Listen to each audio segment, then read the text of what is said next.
Okay, let's give you guys some more practice. So determine if this series will converge or if it will diverge. So press pause and have a go. Okay, so to do this, we are going to make use of this theorem where it says that if you look at the absolute version of the thing that you're trying to investigate, if the absolute version of the thing that you're trying to investigate converges, then the original thing that you're trying to investigate will also converge. So we are trying to investigate this. What it's saying is have a look at the absolute version of the same thing. That will then give you this. Well, the absolute version of this tidies up to this. Because if you look at the absolute version of this, absolute version of -1 to the power of n, it will always be the number 1. The absolute version of this thing here, well, n is moving from 1 to infinity, so this thing here will always be positive. Factorial positive will always be positive, so it will always remain a positive. Well, if you think about it, the absolute version of this thing here will be this. So what it's saying is that the thing that we're trying to investigate here, well, have a look at the absolute version of the thing that you're trying to investigate, which is this thing here. Now, the theorem is saying that if this thing here converge, meaning if this thing converge, then the original thing that you're trying to investigate will also converge. That's what the theorem is saying. So we are trying well, this here is the absolute version. If this thing converge, then the original thing will also converge. So let's try and investigate this now. So it contains n factorial. So you should think about anytime it contains factorial, think about the ratio test.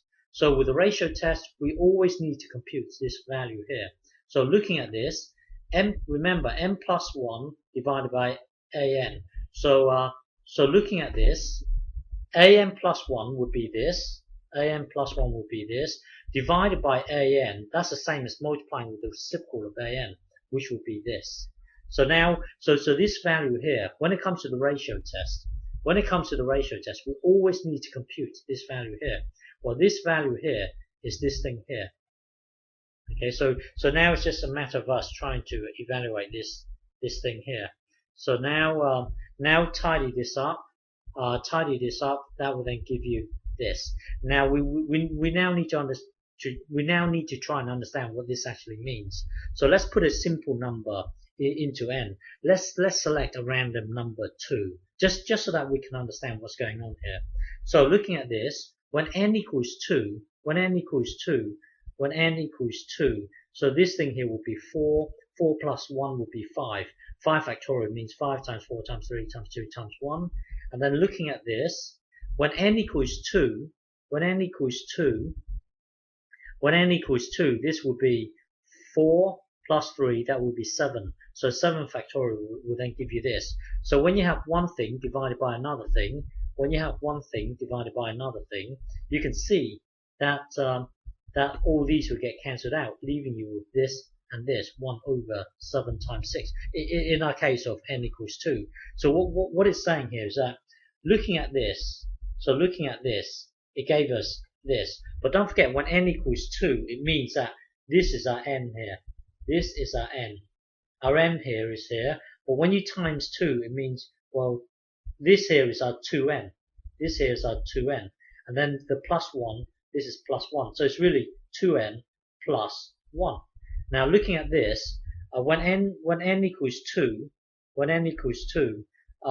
well, don't forget, this is our n here. This is when n equals 2. And then you've got 2n, so 2n will be here. This is our 2n.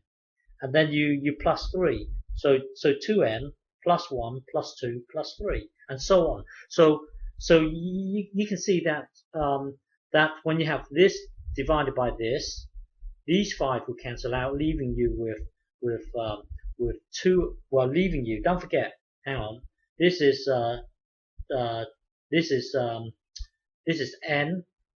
2n. This is 2n plus 1. So this thing here must be, well, hang on. Let's start again. This is n. This is 2n.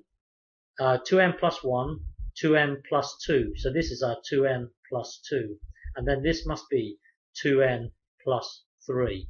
So when you cancel it out, all that you're left with is 2n plus 3 and then you've got 2n plus 2, 2n plus 2. So think about it. This thing here will become this.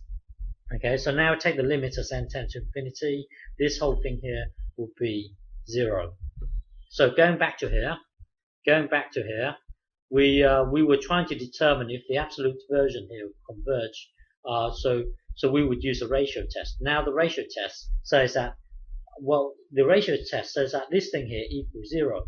Well, this thing here being less than 1, it means that the series will converge. So this series will converge.